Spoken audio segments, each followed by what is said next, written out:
بسم الله الرحمن الرحيم halkan waxaan doonayaa program yar oo gaaban inaan ka duubo oo ku saabsan dhibaatada haysata gobolka Banaadir iyo gaar ahaan magaalada Muqdisho iyo maamul xumada ka jirta waxaynu aragnaa madaxda dawladda gaar ahaan madaxweyne Farmaajo oo furaya taalooyinka sida Xawataako taaladii dhagax tuur iyo waxa qarash gelisay ku faanaya inuu dalkii horumar dawladnimadii horumar gaartay iyo arintaas dadka isu tusaya nin wadankii wax u qabtay bedelkeeda magaalada Muqdisho wadooyinkii dadku mari lahay wadooyinkii dhisnayna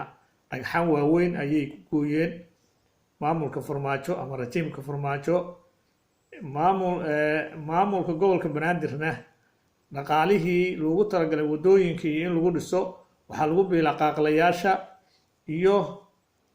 xoogaga wadaniyeenta gulwadayaasha Farmaajo kuwaas oo tabiya dacaayadaha iyo taageerada Farmaajo kaliya ku howlan oo wax ay inaba la akaatay bulshada Soomaaliyeed ay u qabtaan aysan jirin saas aawadeed roob da'ay shalay iyo doraad iyo ka da'ay magaalada Muqdisho wadooyinkii magaalada Muqdisho baabah ayay noqdeen horena way u burbursanayeen haddana u malayn maayo inay wax hawla laga qabanayo wadooyinkaas ama dhisid ama biyaha maaragtay meelaha biyuhu maraan loo sameeyo dhaqaalaha yar ee gobolka uu helo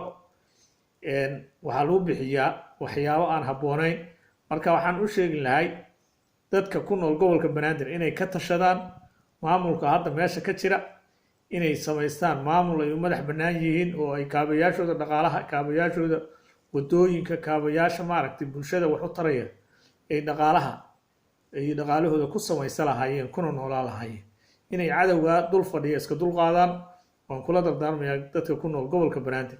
aad iyo aad ayaan idin salaamayaa muuqaalkaas gaaban waxaan usoo duubay problemka ka jira gobolka Banaadir ayaa aad iyo aad ayaan uga damqaday waana wax aad looga xumaado waan idin salaamayaa dhammaantiin dal walba oo aad joogtaan